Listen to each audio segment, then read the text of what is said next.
আমরা আমার যুক্তিতর্কের শুরুতে যেটা আমি কোর্টের নোটিশে আনার চেষ্টা করেছি সেটা হলো যে একটা ঘটনা নিয়ে দুটো মামলা কেন। একটা হলো আপনার 302 ধারায় হ্যাঁ মানুষ মারা গেছে, তার জন্য যথাযথভাবেই দণ্ডবিধির যেই ধারায় মামলা হয় সেখানে হয়েছে। আবার আরেকটা চার্জশিট আসছে আপনার এক্সপ্লোসিভ সাবস্টেন্স অ্যাক্টের 3 এবং 4 ধারায়, সেটা হলো যে আপনার ওই গ্রেনেড বিস্ফোরণের জন্য। এখন দুইটা মামলা চলে না, আর যদি দুইটা মামলা চালাইতেও হয় সেখানে আইন স্পষ্ট যে সাক্ষী নিতে হবে দুইটাতে আলাদা আলাদা করে।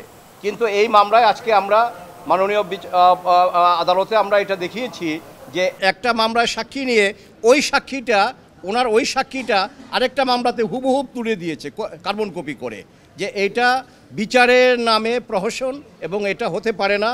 আমরা এটা মাননীয় আদালতের নজরে এনেছি এবং এটার সুবাদে আমাদের বাংলাদেশ সুপ্রিম কোর্টের, ইন্ডিয়ান সুপ্রিম কোর্টের, পাকিস্তান সুপ্রিম কোর্টের বিভিন্ন ডিসিশন আমরা বই আকারে মাননীয় বিচারক মহোদয় যারা আছেন including hour honourable chief justice আমরা এটা দাখিল করেছি। তো কেস অ্যাডজার্ন হয়েছে আগামীকালকে আবার সকাল 9টায়। আমরা আশা করছি যেটা আজকে মাননীয় প্রধান বিচারপতি মহোদয় বললেন যে 1 নম্বর আইটেমে থাকবে, আগামীকালকে আবার এটা শুরু হবে। এবং এই মামলায় আমরা শুধু যে সমস্ত আসামি এখানে থেকে আপিল করেছে তারাও না, এই যারা অনুপস্থিত ছিল এবং অনুপস্থিতি যাদেরকে সাজা দেওয়া হয়েছে ইনক্লুডিং মিস্টার তারেক রহমান, আপনারা জানেন আমরা ওনার পক্ষ ইনশাল্লাহ আমরা যুক্তিতর্ক উপস্থাপন করব এবং এই মামলা হাইকোর্টের খালাসের যেই রায় এই রায় বহাল থাকবে বলে আমরা আশাবাদী। এবং সেই খালাসের রায়ে হাইকোর্ট বিভাগ বলেছে যে যদিও তারেক রহমান সাহেব আপিল করতে পারেনি কিন্তু এই জাজমেন্ট তার বেলায়ও প্রযোজ্য হবে এবং আমরা আশাবাদী ইনশাল্লাহ আমাদের সুপ্রিম কোর্টেও এটা বহাল থাকবে। সে আশা নিয়ে আগামীকাল সকালে আবার আমরা কোর্টের বারান্দায় দাঁড়াব।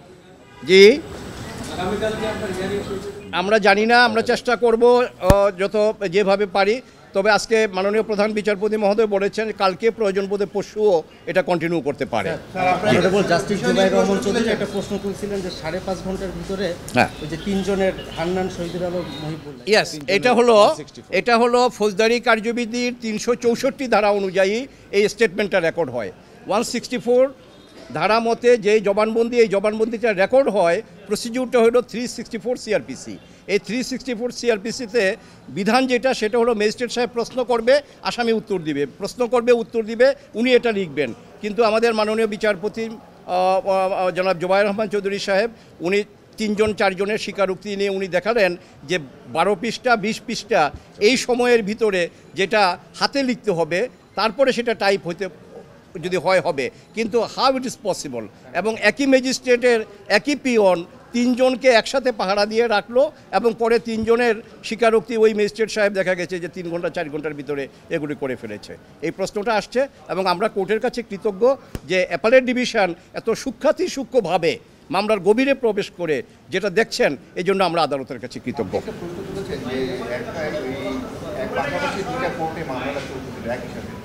না, পাশাপাশি 2টা কোর্টে না, একটা কোর্টে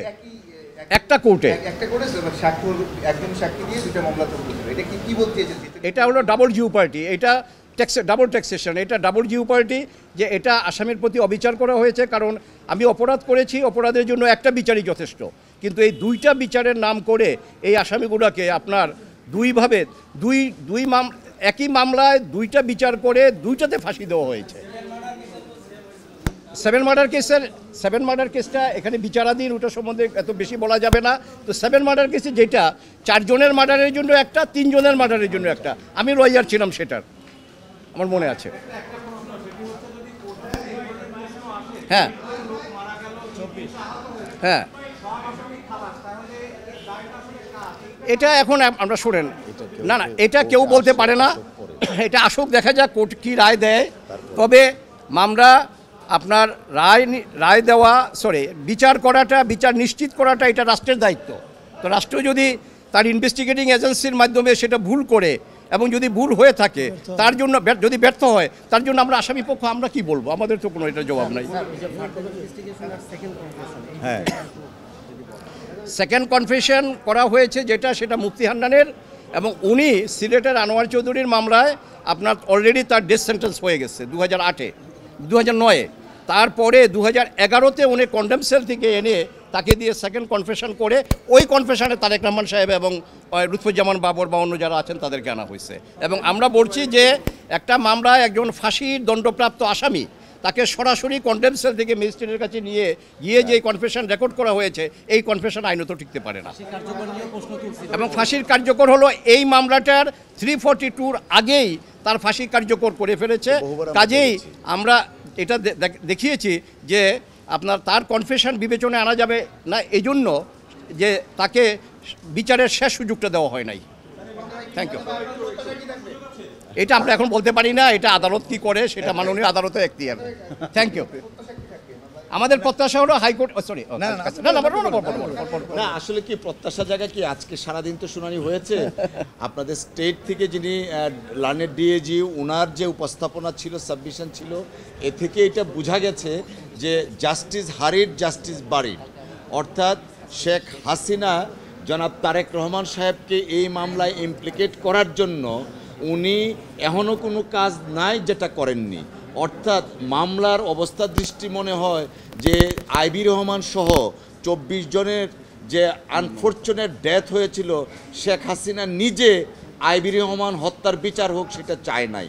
কেন চায় না? এই মামলাটা যদি আপনারা নথি দেখেন, মামলা তাড়াতাড়ি করা দেখেন, মামলার যে বিষয়বস্তু দেখেন এবং যেভাবে মামলাটা পরিচালিত করেছে, এই মুফতি হান্নানকে স্বীকারোক্তিমূলক জবানবন্দি দিয়ে আব্দুল কাহার আকন্দ যিনি আওয়ামী লীগের মনোনয়ন পেয়ে নির্বাচন করেছেন তাকে দিয়ে, অর্থাৎ উনি চেয়েছেন আইবি রহমানের বিচার না, উনি চেয়েছিলেন জনাব তারেক রহমানকে এই মামলায় অভিযুক্ত করার জন্য। এই কারণেই বললাম জাস্টিস হারিড জাস্টিস বারিড।